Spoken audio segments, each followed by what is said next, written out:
And it is time once again for another AEW Dynamite review here on the Mr. Warren Hayes Show. Hello, how are you? I'm Warren Hayes. Welcome once again to the podcast, specifically to the AEW Dynamite review. We're getting into it with this one, aren't we? We're going to be covering a really good episode of AEW Dynamite. Shock and surprised, I know.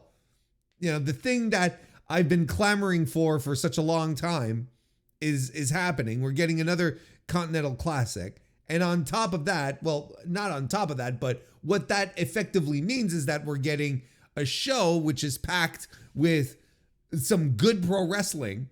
And lo and behold, we get ourselves a really good wrestling show that I enjoyed from top to bottom. You know, great matches, good to great matches, honestly. Minimal bullshit, and just like a great sustained pace that had 2 hours of pro wrestling just flow by. And I feel like it's been a while since we've had these conversations about AEW Dynamite where it's like, where we'd sit down with, man, these 2 hours just flew by. Like, it used to happen very regularly where I'd be watching and then suddenly look down at my phone and like, holy shit, it's already 9 o'clock. You know, we're already a full hour in. And it felt like we had practically just started. It felt like we were like 20 minutes in.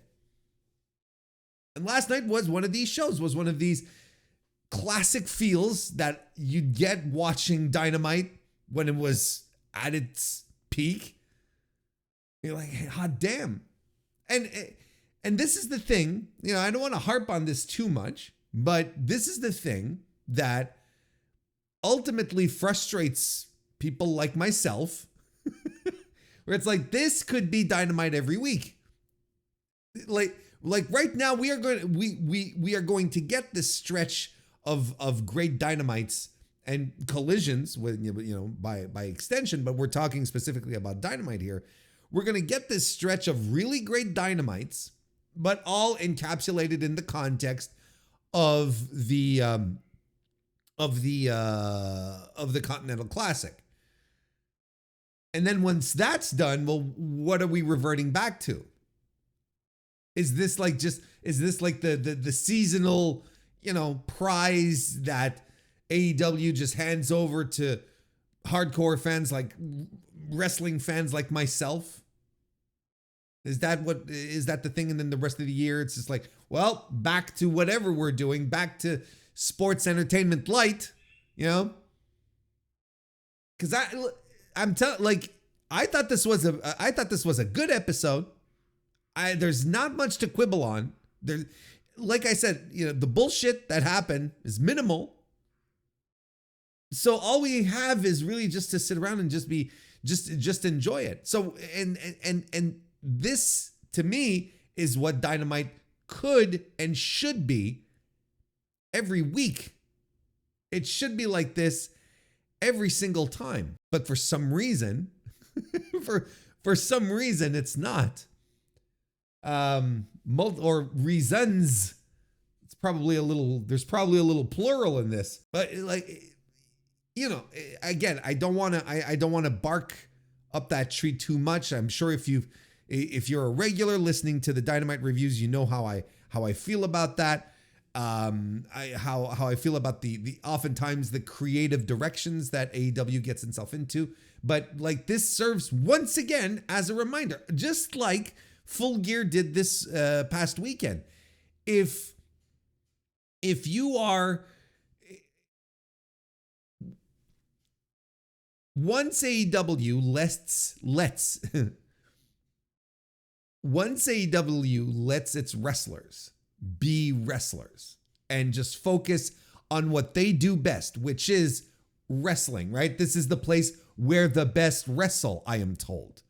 Well, when the best are allowed to just go out and wrestle and do wrestling things, the show feels different. It feels good. It does things that WWE cannot compete with, and it makes Dynamite feel apart. It makes AEW feel special. It's where its identity exists. When AEW tries to do, sports entertainment angles, when they try to do like people being run over with cars and all this stuff, and lots of car angles recently. When they do the backstage segments where the camera turns and, oh, that guy was there all along and all that stuff. They're just trying to be like the other guys. And it comes off as low rent.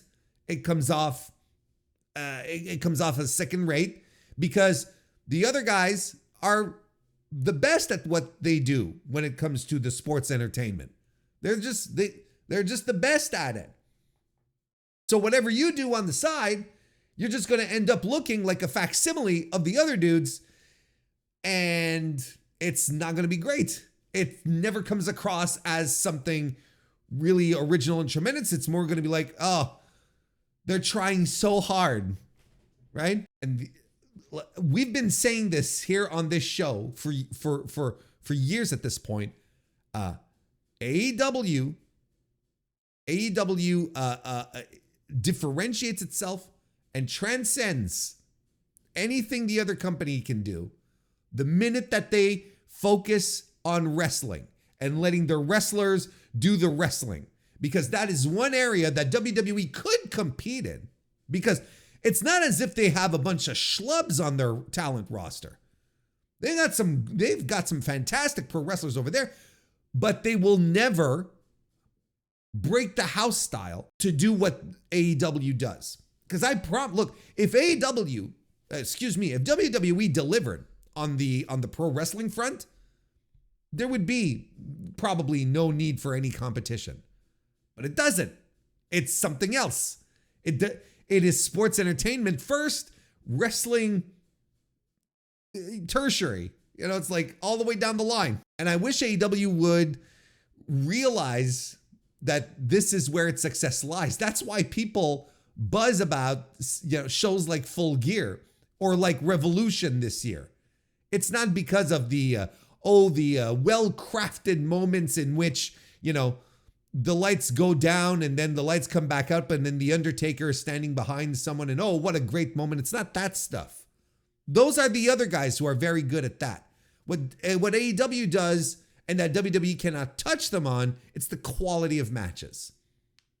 I've said it before and I'll say it again. AEW has has arguably the greatest professional wrestling roster ever assembled in the history of the sport of kings. It quite assuredly does. Just think for a second of all the people who are on this roster, and it just blows your mind that they are all assembled under one banner in this time period we're in. And yet, we will try to find ways to skirt around having these people do what they do best and what the fans want to see from these people. Great wrestling matches. And then when you turn around and you start giving us great wrestling matches, well, what happens? Then everyone feels good. Everyone in all my circles that I hang out in. Last night when we were watching this, because per usual, I record this the next day, right? This is November 28th. This is the November 27 Dynamite we'll be talking about. I didn't even mention this so far, but look, the point being is that in all my circles, no one was bitching about last night's Dynamite. Again, aside from a few things, but the overall consensus was this ruled. This was real good. It was a good Dynamite. Very little on the side of, this sucked, this was terrible. Not that there wasn't anything bad that happened on the show, and I have to underscore that. However, it's so minimal in comparison to the quality you get. Then you're able to get away most of the time then with a couple of things that don't really land. But when your show is filled with things that don't really land and that you steer away from the principal reason why we watch this, which is pro wrestling, then then your shows feel a lot more heavy-handed. They don't feel as uplifting, as uplifting as pro wrestling can be. And that's when people start to bitch.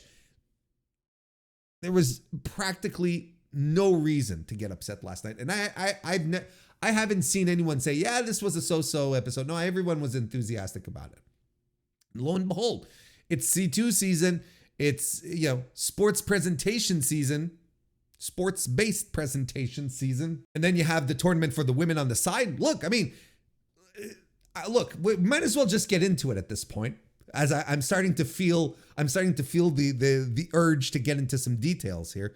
So let's talk about it. The Thanksgiving tradition of AEW Dynamite on Thanksgiving Eve on November 27, 2024, at the Wintrust Arena in Chicago, Illinois, which is, at what point does a tradition actually become a tradition? Like, at what point does it legitimately turn into something that is a tradition as opposed to just talking about it being a tradition? Does that make sense? Like, now it's been 5 years that we've been doing this, and it's been in Chicago all 5 years. Like, the tradition, I feel, is there, right? Is 5 years the thing, or is it 10, or is it 50? When does it become a tradition? Well, they have been doing it consecutively like that, so it's fine. So yeah, 4,709 tickets were distributed for the show, which, by the way, just happened to be a combo AEW and Collision taping as well after the Dynamite. Which, by the way, we don't dive in any spoilers here on this review for things that have not been broadcast on television yet. So don't worry, I'm not going to spoil anything, but I have heard some in-arena reports from the Collision tapings, and I think we are going to be in for a treat.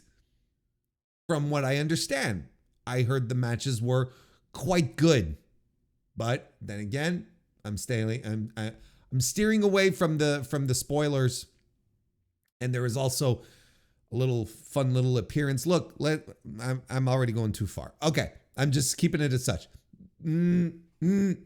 So, go figure then. You get the people in there for 4 hours of pro wrestling taping, plus like an hour of dark stuff, I guess, for Ring of Honor.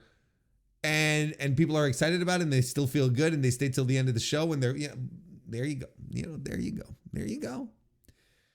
So what did we say? 4,709 tickets distributed, according to the WrestleTix, for last night's show. And the last time they were in Wintrust was earlier this year in March. 5,291 tickets were distributed at that moment. Yeah, a little drop. Couldn't quite make it over the 5,000, but for an AEW taping, TV taping, this is good. Their average is probably more around 3,000, 3,200, something like that. So good for them. That's good news. That's good news. So of course we're gonna be talking about the C2 over the next couple of weeks as I rub my hands together. However, like out the gate right now, there isn't much analysis to talk about. There's nothing much that I can sink my teeth into and really break down, because the main reason, and this is just how it's been set up, is that we're not going, look, at the very least, we're not going to be able to cover this like a G1, because there are no nights dedicated to one specific league, apparently. Like, from what I'm gathering so far, it's not going to be like Gold League on Dynamite and Blue League on Collision. No, we're gonna mishmash things. So, we're not going to, it's not like it's not like when you have the G1 and then, you have a night of action, and then everyone on the block wrestles that night. And then you're like, that's great. So now we can you can start looking at the block and already drop some analysis. It's going to be really hard.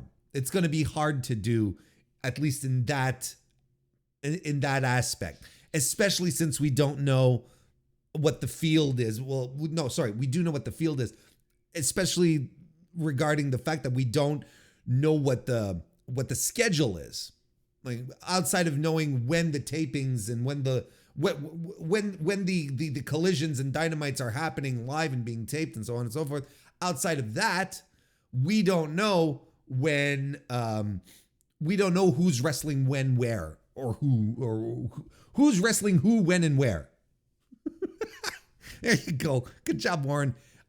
So yeah, all that to say that, it's going to be a little more difficult to do the case by case analysis here. However,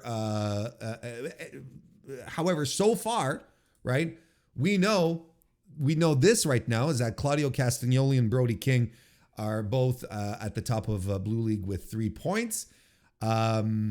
Will Ospreay and Juice Robinson have not officially had their match yet. And Ricochet and Darby Allin are at the bottom with a loss apiece.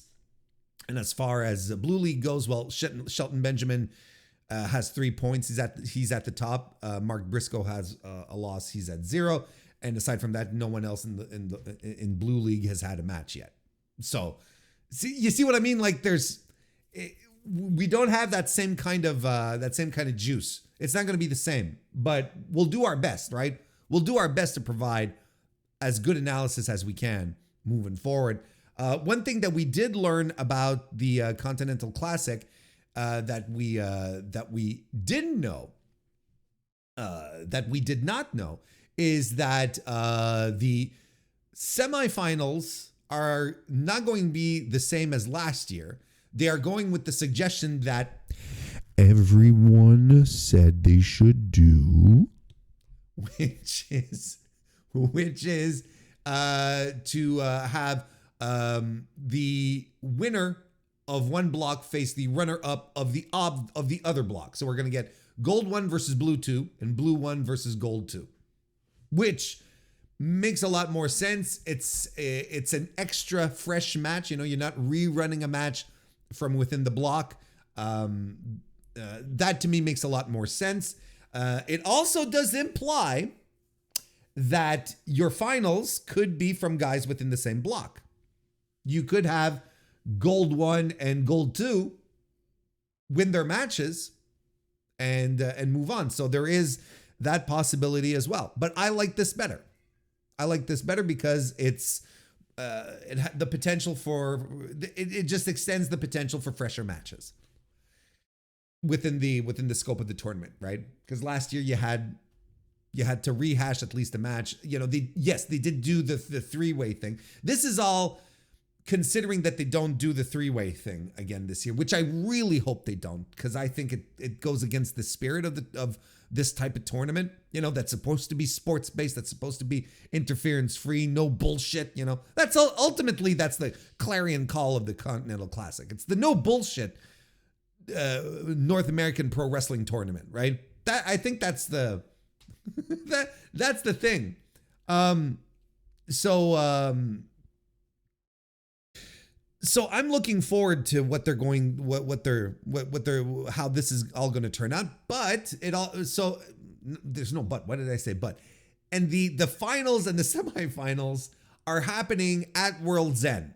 So that does clarify how things are going to work out, because I was concerned at the fact that I was concerned at the fact of how the semifinals were going to happen, because if I was basing myself off of what they were doing last year, period, right? The last show before going into World's End is Dynamite.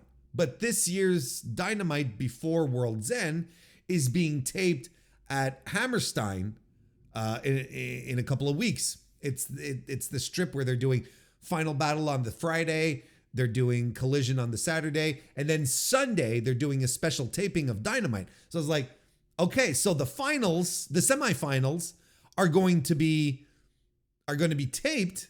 So we're all going to there's going to be 3 days where we're going to work really, really hard to stay spoiler free to get to World's End. But I guess to counteract that, Tony is putting the semifinals and the finals on World's End. So we're nonetheless, the worst you can get spoiled by, if you get the Hammerstein spoilers, is the finalists, is the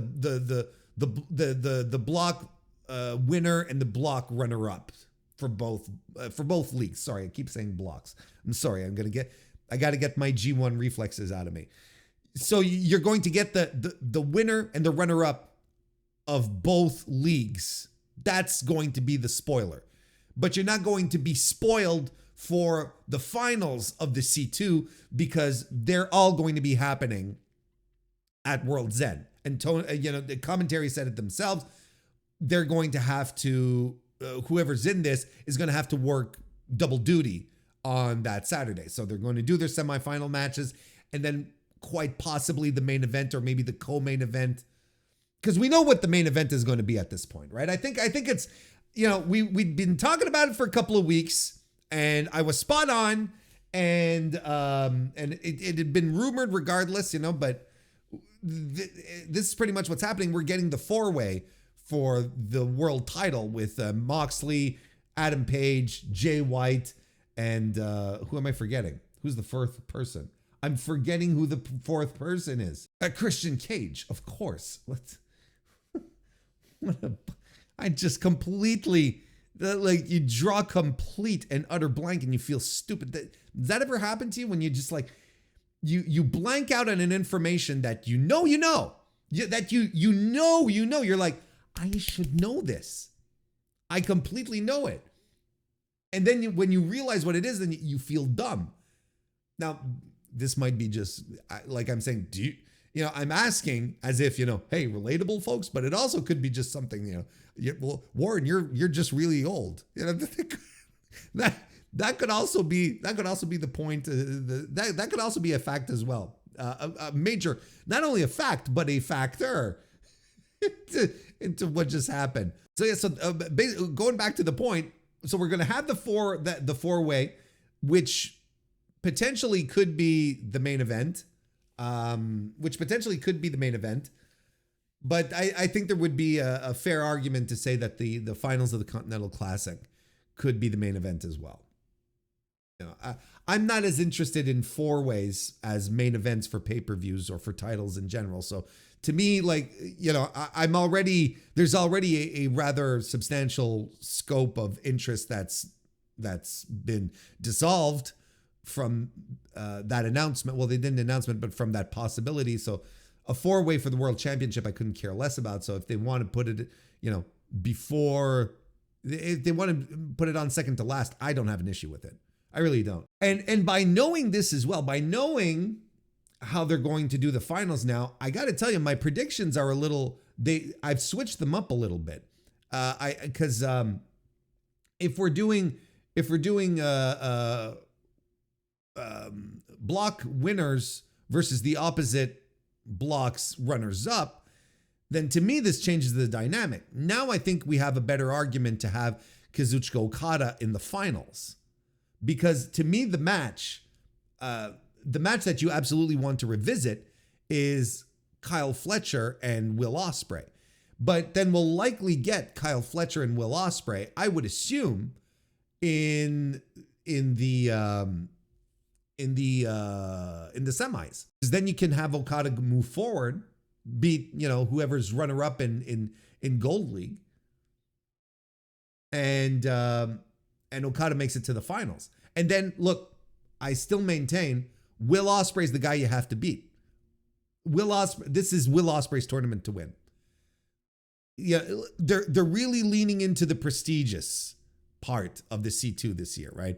Which, it doesn't bother me. It's pro wrestling, it's hype, it's putting your stuff over. I don't have an issue with it, right? Can you call a tournament that has had 1 year in prestigious? No, you absolutely can't. But if you want to start leaning into that, and so that people feel that it truly does have, that it is weighty, that it is indeed the best wrestlers in the world who are competing in it and winning it, I think you can't overlook Will Ospreay. I think because Will Ospreay here, we talked about it on the preview show, but just the bullet points.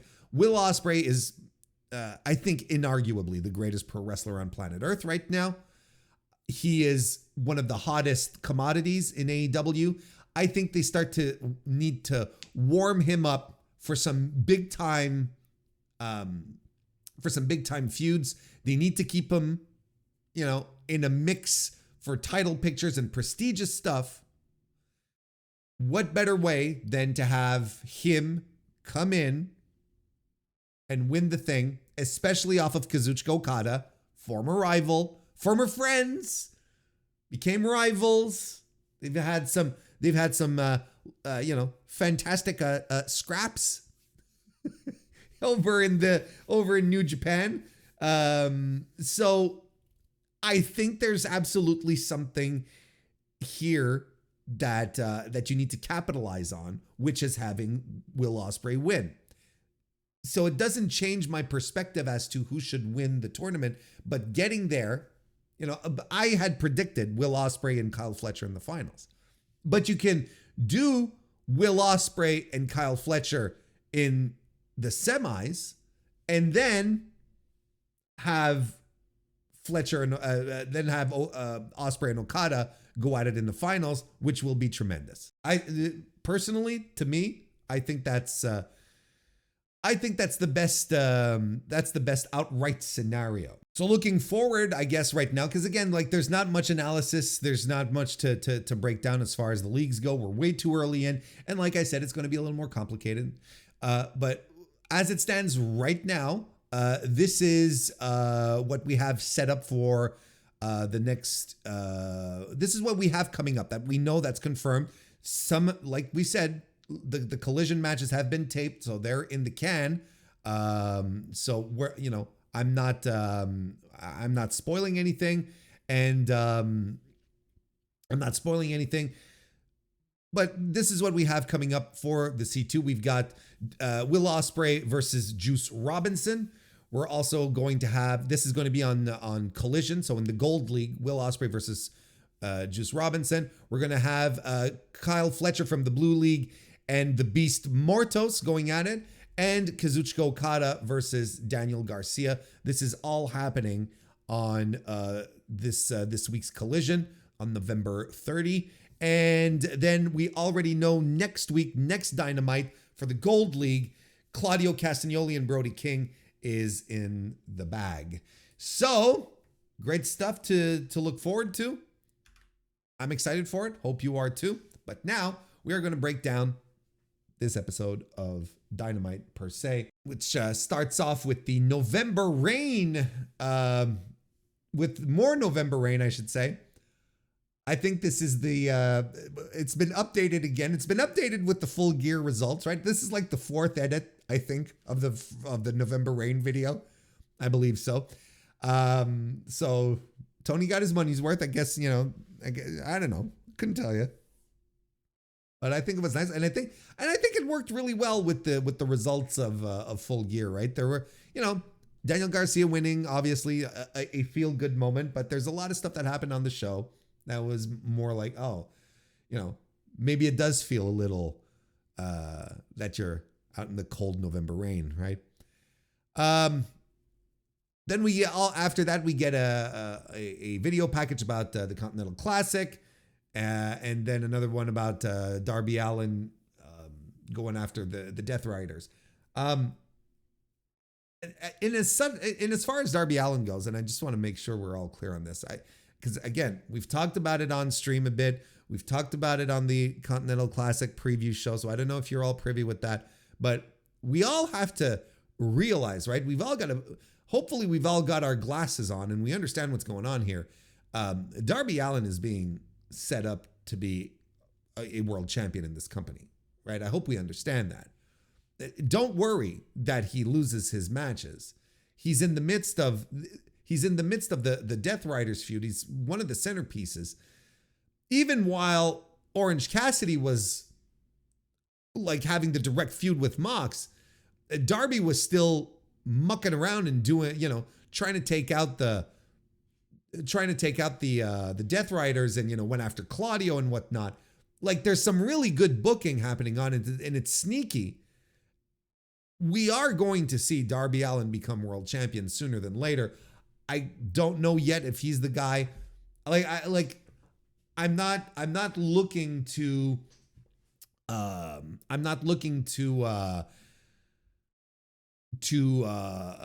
predict at this point whether he's going to be the guy who's going to beat Mox. It's too early to tell. I can tell you one thing: it's not going to be one of these four guys at World's End. I'll tell you what. Anyway, the Hurt Syndicate come out. They do a promo. MVP doing sports comparisons, comparing Bobby Lashley to Michael Jordan. Now listen, look, I don't listen to many sports anymore, but in the 90s, I did listen to a lot of NFL. I listened a lot to the NFL and the NBA, basketball, football. I was into that. So I watched Michael Jordan play in his prime years. I saw, the GOAT doing GOAT things. No disrespect to Robert Lashley, right? Who is a peak athlete nonetheless, right? He's no Michael Jordan. I just want to be clear on that. Michael Jordan is one of the most versatile, talented dudes to have ever played, dribble ball. But Lashley, hey, he's fine. He's a, like I said, peak athlete, but I wouldn't put him all the way up there. I don't think the comp stands up to scrutiny, but it's pro wrestling. You're hyping stuff up. Okay, you're in Chicago. That's fine. Go right ahead. It's okay. I couldn't give you a better but then again, I can't give you a better comparison to who, if not Michael Jordan, who then? I don't know. I don't know. Just not Michael Jordan. That's how far my analysis goes on this one. Just not Michael Jordan. So basically, the MVP goes over that, and then they again talking about the cards, and saying that they went after Swerve because Swerve didn't accept their generous offer, whatever the fuck, and Swerve didn't take the golden ticket to make his life better, essentially. So I'm like, all right, a good promo, but there was nothing added to the table. I like the idea that they started with this promo as Benjamin was coming out for his match. So, so that led into the Continental Classic match, which I enjoyed.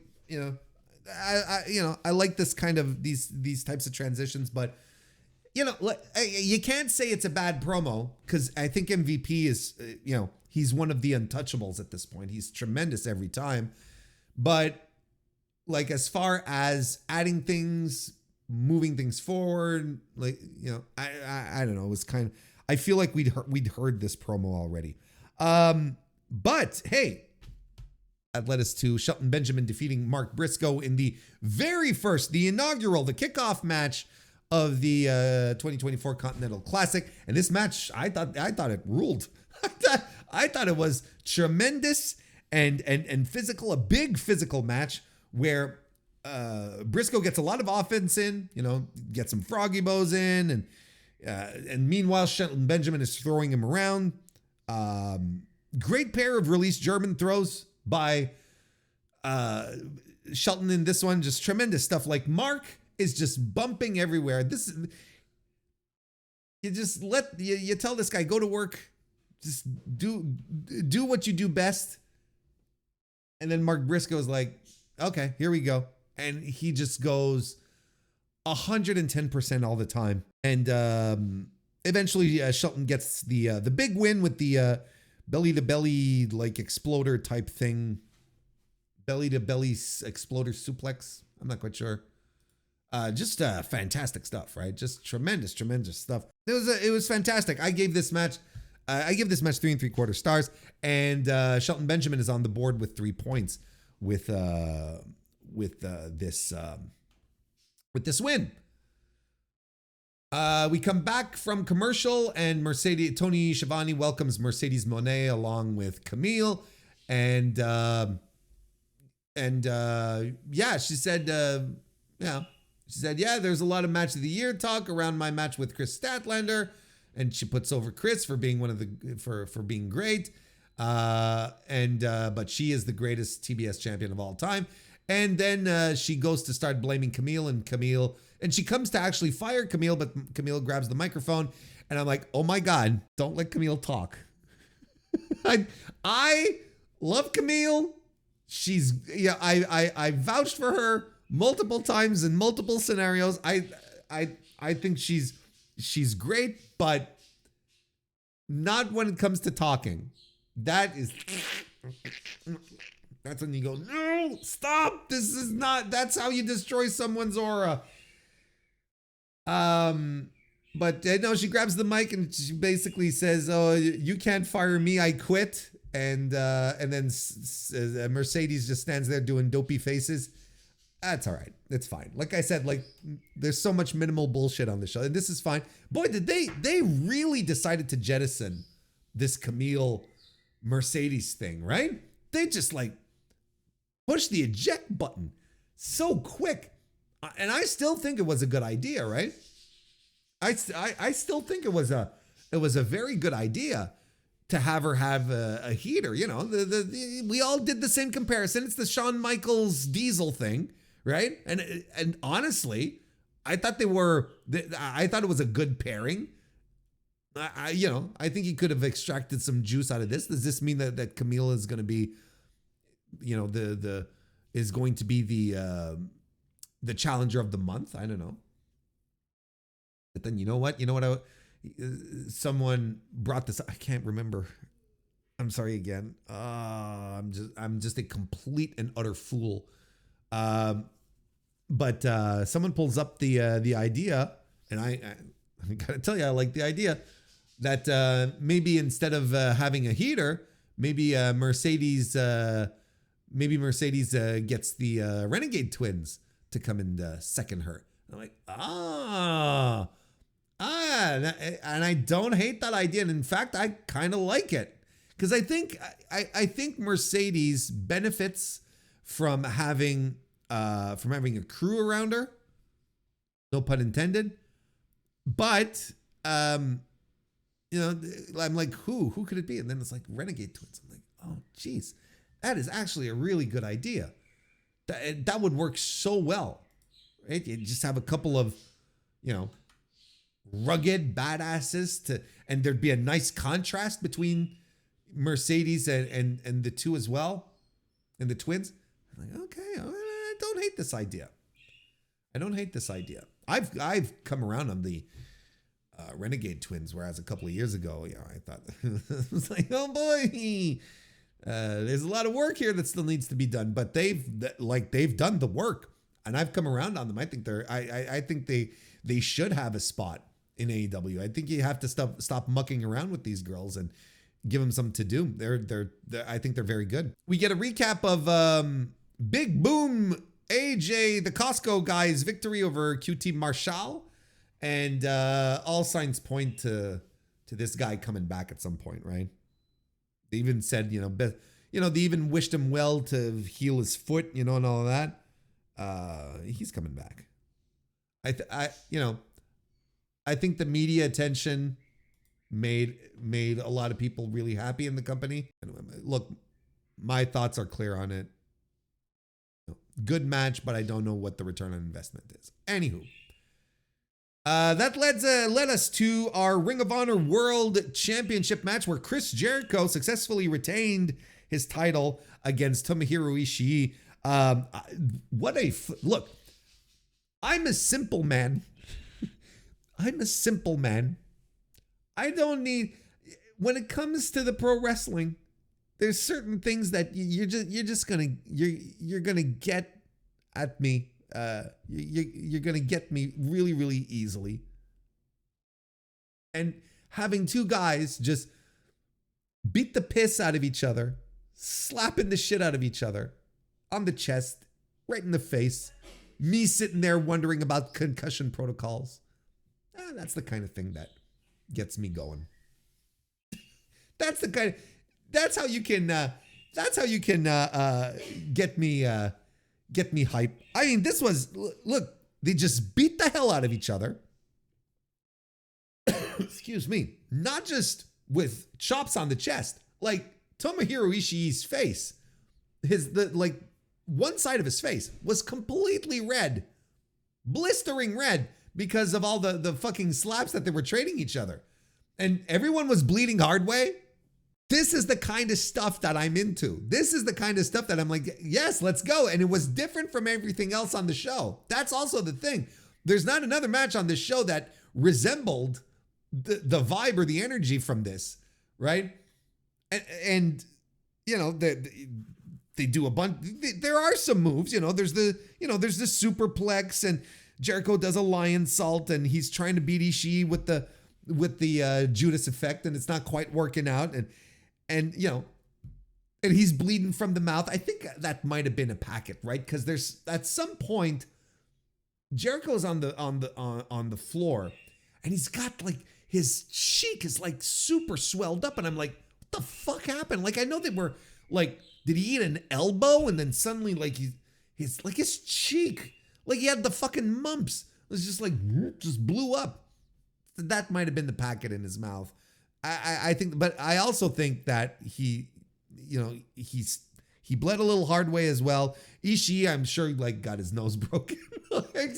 Like, it was just a fucking fight. It was a fight. And I really liked this. I thought I gave this 4 stars. I think it was tremendous. And basically Jericho needs to land a second Judas effect to get the job done. Ishii is who he is, and I thought this was a blast. I thought this was great. Like I said, and in the whole scope of the evening, just like on its own little island, nothing else even came forward, and Jericho beat Ishii clean as a sheet, no interference. Even though the guys, the learning tree dudes, were at ringside, no nonsense, no interference, no bullshit, no angle, nothing, clean finish. So maybe Jericho is like, oh, well, I can do clean finishes too, even if I'm not in the tournament, Maybe that's what, and maybe he and Ishii were like, well, we got to step it up too. We're not in the tournament. Everyone's focused on the tournament. We got to give them something too. We can't like come in here and slack, right? And I feel like that's kind of something that the women told each other as well. But we'll get to that in a second. Because this match ruled. Like, it was really, really good. It just rocked. It rocked. Yeah, listen, there's something about, here's my last little thought here. There's something about the Japanese workers that just wakes something up in Chris Jericho every single time. And we've observed it. We've seen it multiple times. There's just something about Chris Jericho's, and his, when he faces the Japanese guys, that just brings something out of him. Anyway, tremendous stuff. Just tremendous stuff. Renee Paquette then is backstage with Swerve Strickland. Swerve's talking about some stuff about rebuilding after loss, and then Max Caster walks by, and they get into each other's face, and Max Caster starts referring to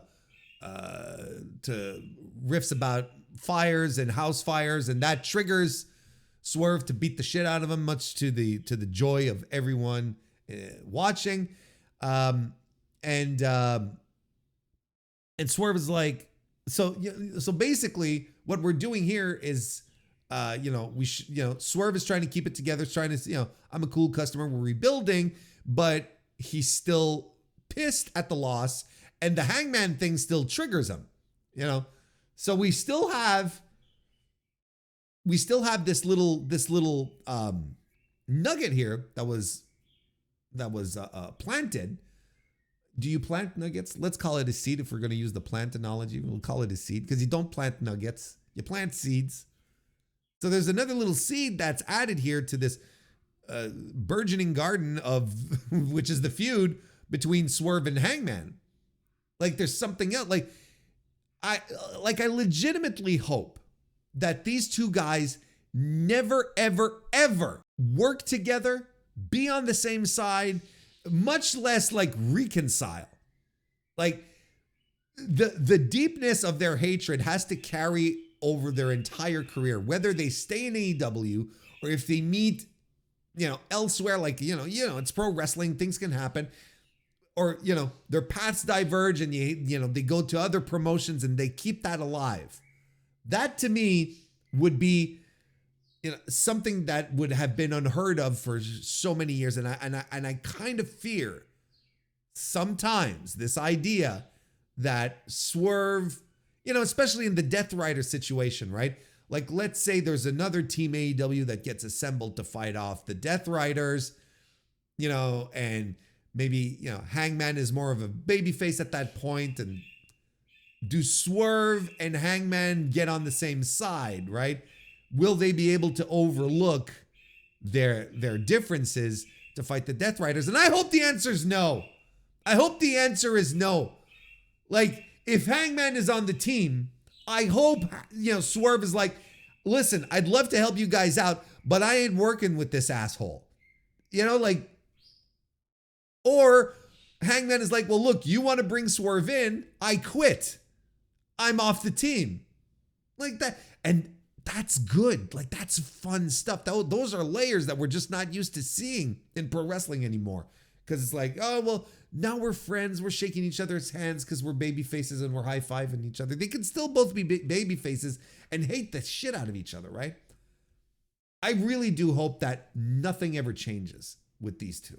That they just stay forever pissed at each other. Tony Schiavone's in the ring. Hangman Adam Page comes in for an interview.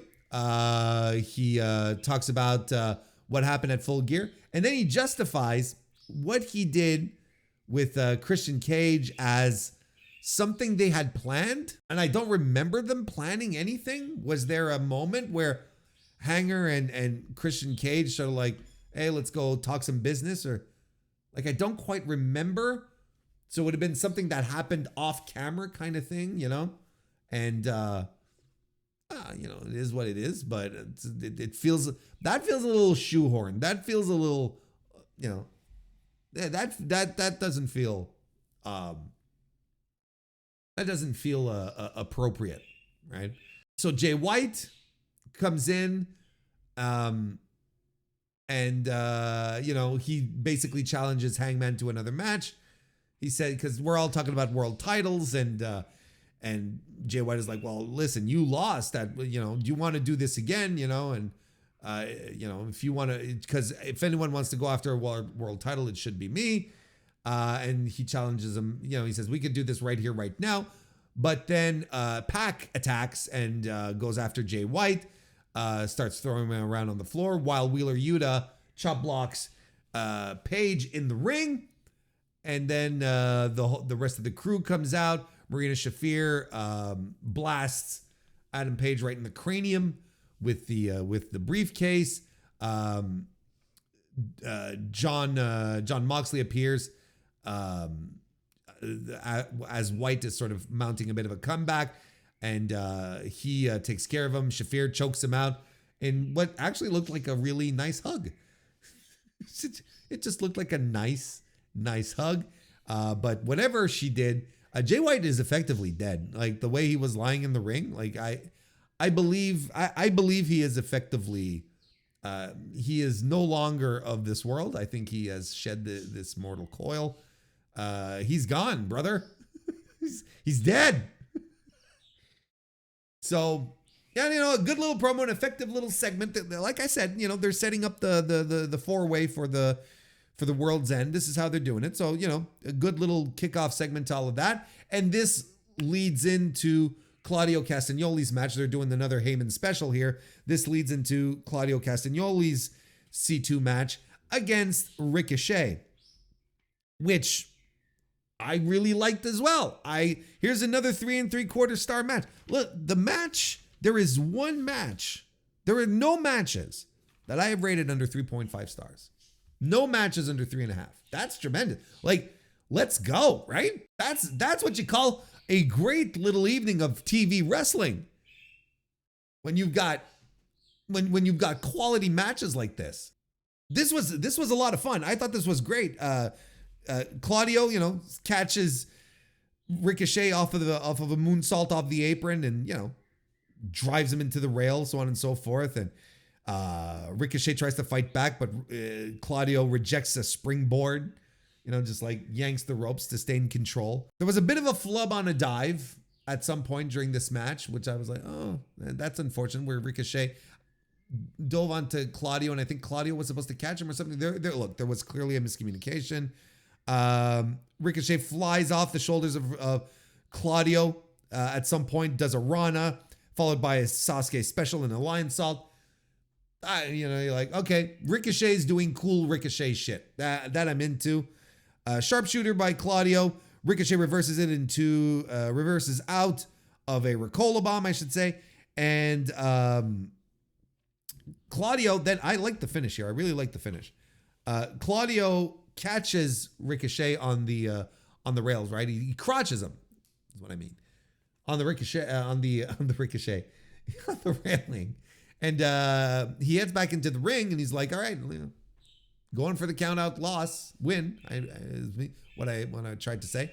And Ricochet crawls his way back in, and he's had a physical match. He just got crotched. He's beat up. He gets back in the ring. What does Claudio do? He clotheslines the fuck out of him and gets the win.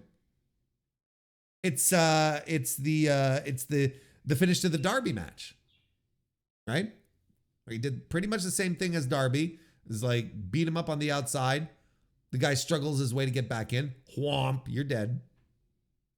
I don't hate it. 3 3/4 stars for me. I thought it was fun. So Claudio on the board gets his first 3 points of the tournament.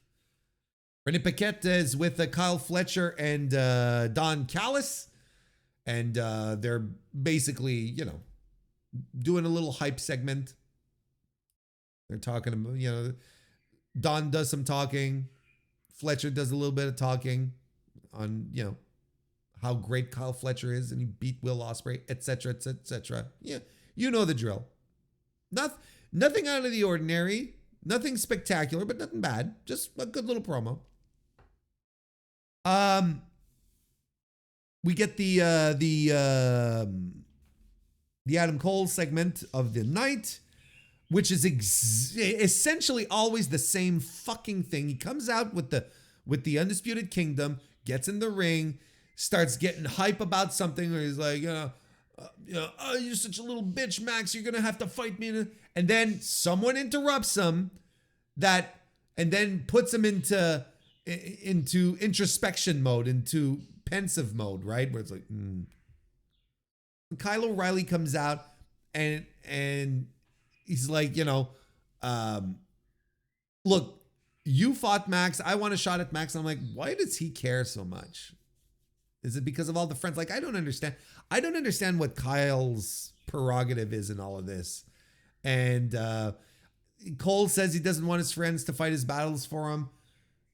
But he, Roderick Strong did it, and he was hyping up Roderick Strong in his last promo. Before Kyle O'Reilly came in to say you shouldn't let your friends fight for you. And now Adam Cole is like, I don't want my friends fighting for me. It's all so bad. That's the thing. Is that it's really bad. This whole thing is really bad. And I'm able to stomach it because, like I said earlier, we have our, when most of the show is such prime quality, if you deal with a little bit of bullshit in this circumstance here, it's really not the end of the world, right? It's really not a disaster. It really, really isn't, So, but then, MJF appears on the Tron, and he's playing piano. He's still doing like these cinematic pre-tapes, you know, in a completely different camera. And, you know, it's like, okay, you know, we know this has all been pre-canned, pre-taped. It's been, you know, it's been in the can for a while, and now they're just airing the segments. Okay, it's fine, you know. And he says, no, I'm not giving you your match. But oh, by the way, next week is the Dynamite Diamond Ring Battle Royal, which I'm going to be in. Okay.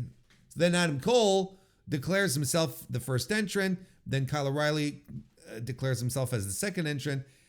And, you know, it's like, you know, this is how I feel. It's this stuff is not good. Like, this is not good. So I'm thankful. I know it's Thanksgiving in the United States and has nothing to do with Canada, but nonetheless, I am still thankful that last night's Dynamite was filled to the brim with great pro wrestling, no bullshit, that I can stomach this and just like, let's move on. But all in all, this Adam Cole return is still very, very wobbly. It's on wobbly legs. It's not great. And I swear to God, if this is all a swerve to get MJF to be best friends with all of Adam Cole's friends, and then Adam Cole has to go through a gauntlet of his former friends, I'm going to scream. Then we get the Wrestle Dynasty International Women's Cup Tournament semifinal match, which I thought was really good.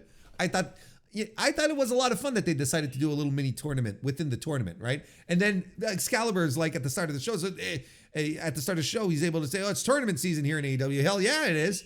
You got the C2, you got this women's tournament running on the side, and this, just in case you don't know, you didn't quite pick up on it, this is to determine who of AEW is going to represent AEW in the Women's International Cup four-way match, which is happening at Wrestle Dynasty on January 5th in the Tokyo Dome in Tokyo, Japan. Wrestle Dynasty, of course, being a big show that they're putting on this year, co-promoted by New Japan, AEW, Ring of Honor, Stardom, and CMLL. Right now, there's Stardom people, there's Ring of Honor people, there's AEW people who have been announced for the show, but I haven't seen jack shit from the CMLL side. Come on now, let's get some people on the show. Let's get some Zandakan Jr. on this show. Let's get ourselves some Soberano Jr. on this show. Let's get ourselves let's throw on Mystico, of course. Let's get some Volador on this. Let's get some Hechicero into this. You know what I mean? What was I saying though? Oh yeah. So instead of just doing a four-way to determine which one of those four women are going to go to represent AEW, they're having a little tournament. Like they're doing the four-way for the ladies in Ring of Honor, and in AEW they're doing a little tournament, and I like it. In the first round here, this is a knockout tournament, of course. It's not a round robin. The qualifier essentially we're having was Jamie Hayter defeating Queen Aminata, and this was good. This was very good. I enjoyed this as well. After an opener where there's a lot of test of strength between the two women, they start chopping each other in the court. And again, I'm a simple man. I just want, I want my wrestling to feel visceral. So they're taking turns on each other, just like slapping the shit out of each other. I'm like, this is great. Let's go. It ends with a corner suplex by Jamie Hayter. Tremendous leg lariat by Queen Aminata when Hayter's all caught up in the ropes. And it followed by a near fall that looked like a 3 to the point that the audience got hostile. And a few more big strikes. Hayter lands the Haterade for the win. I thought this was tremendous. 3.5 stars. I thought it was a blast. I thought it was really good. I thought I thought it was really good. And I keep saying this over and over again. When it comes to Queen Aminata, all she needs is she's going to need the slightest little pushy push. The one thing I think is missing from Queen Aminata, It's not the talent, it's not the look, it's not the charisma, it's the crowd connection. She's just missing that thing, you know, to just like hook the audience in and just and then have them in the palm of her hand. You know, like Jamie Hayter. You know, you remember Jamie Hayter when she started to get good crowd reactions, and we're like, okay, well, there you go. She's all set, and that's what happened. You know, Willow Nightingale is a natural at this. Just the crowd connection, just like the thing that when she comes out, people get excited about without needing to do all sorts of crazy bullshit, you know. Then we go backstage where Renee Paquette is having a sit-down interview with Mina Shirakawa. Mina basically saying, oh, I wish it would have been different, but if she was to turn on Toni Storm, she turned on Toni Storm. Of course, she was going to turn on me, essentially. And then Mariah attacks her from behind. I guess she had a bottle or something. They did the bottle spot when they should have. I think they should have done it at the Full Gear. They should have done the breaking the bottle spot on, but they didn't. Anyway, it doesn't matter. But they did this here, and she lays out Mina, and she stands menacingly. So, you know, I still don't think Mariah May's run has been good so far, but, you know, at least they're trying different things than having her, you know, cut awkward promos. You know, they're having her be vicious and violent, which is kind of the vibe that she had after taking out Toni Storm with the shoe. And then it all sort of fluttered away because, well, for multiple reasons. We already talked about them. You know, Mariah's, you know, she's good, but she was probably still inexperienced in this spot. She probably wasn't ready for the spot she was thrown into. You know, there's a lot of stuff. Anyway. And then we had the main event where Brody King defeated Darby Allin in Gold League action for the Continental Classic. This rocked again. What do you like?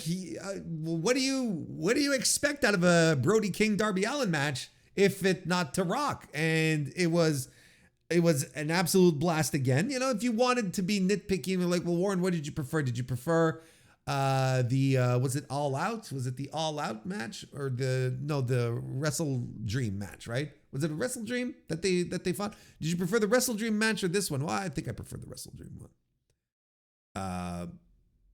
But we're being nitpicky. This was tremendous. This again rocked. And you know, I knew it like the minute Darby came out and he's got the rib tape and he's got the tape on his leg. I said, there you go. He's losing. As I predicted, Darby Allin is losing his match from the get-go. You know, because Brody was just going to brutalize him. And of course, here's the thing, though. They're baby faces now, so they shake their hands. They do the respect thing. And I'm kind of like, nah, I wish you guys would just like be, fuck you and fuck you and fuck you all the time. You know, it's just like, and not necessarily on the levels of hatred that Swerve and Hangman have for each other. But, you know, you can have like a professional rivalry where it's just like, no, I just really don't like you. I don't want to shake your hand. I just want to beat your ass. But now they're baby faces. They're both baby faces. So it's like, okay. So, you know, it's exactly what look, you've seen Brody King and Darby Allin go at it. So, you know, it's like Brody King's doing power moves and Darby is just like resilient and indestructible. He does his sentons. He throws them around in the ring, on the floor. And then he does a barricade spot. Brody does, right? He does a senton into the barricade that Darby avoids. No, the barricade doesn't come apart, but it does knock out the audio for commentary. So for the longest time, there's just like nothing. And I'm like, isn't this refreshing? All you hear is the audience. You hear the guys. I'm like, this is nice. This is nice. We should do this once in a while. Just a nice little segment like this. This is nice. Darby does a top rope code red and does 2 coffin drops to the floor, but he eats a gonzo bomb. That's it. He's so done. Tremendous. Like a great way to kick it off. And Look, I'm telling you, here, Brody King wins. What I really liked here is it would seem that Tony Khan pulled out one of Gedo's greatest tricks from his trick bag. That sounds weird. For the G1 is that on the first night of the G1, you sprinkle a couple of surprises, a couple of guys that you really don't expect to win, pull out the win, right? I think a lot of people expected Darby to win here. And he is an absolute prime candidate to have him lose on night one. He's absolutely a guy where you can have him lose on night one and then have him have a comeback, an underdog comeback. And that's Darby in a nutshell, right? Darby is the guy who, that's how he's built. He's the guy that, no matter how high the wall is to climb, he's going to climb it. He's going to throw himself at it to climb it. That's who he is. He'll always be the comeback kid. He'll always be the underdog in these types of situations. So I'm looking at this. I think it's great. And it sets up a really good, it sets up a really good story for Darby for the rest of the tournament. How is he going to stay alive, especially since he's banged up and injured, right? And he's still got Claudio to deal with, who is another one of his rivals that we talked about in the preview show for the C2. Blanking out on stuff, which is ridiculous. But we had also talked about that on that occasion. Like, Darby has two of his rivals in this tournament that outclass him in size, strength, power. So Claudio is still there. Like, he's next, and Darby's banged up, and he got banged up even more by fighting Brody. But Claudio came in, this leads into the post-match segment, right? Where Claudio does come in, and he's got a chair, and he's ready to fuck up Darby, but Brody sort of gets back in the ring. He's like, no, sir.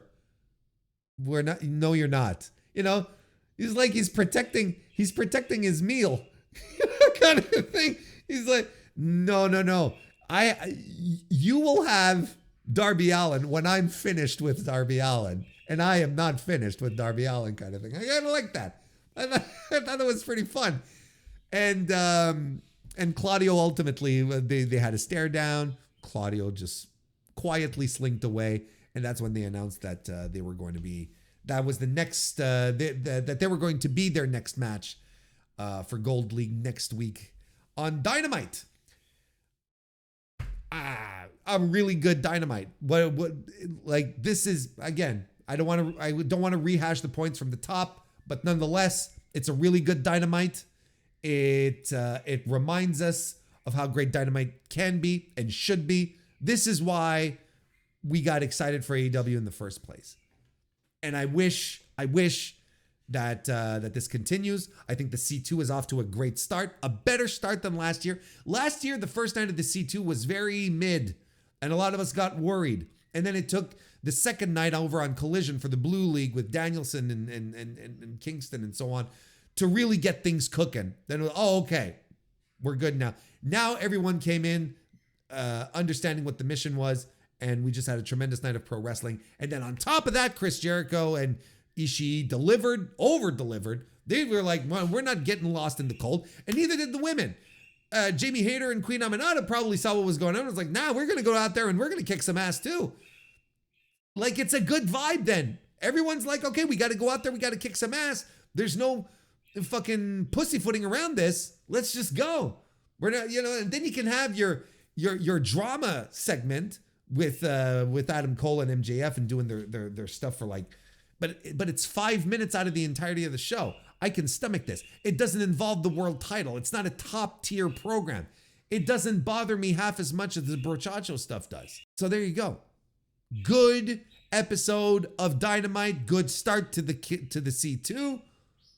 I enjoyed it, and I hope you did too. And I hope you will continue to enjoy the Mr. Warren Hayes Show by subscribing. Leaving a like on this video is also something cool that you can do, as is a 5-star review on Apple Podcasts or a 5-star rating on Spotify.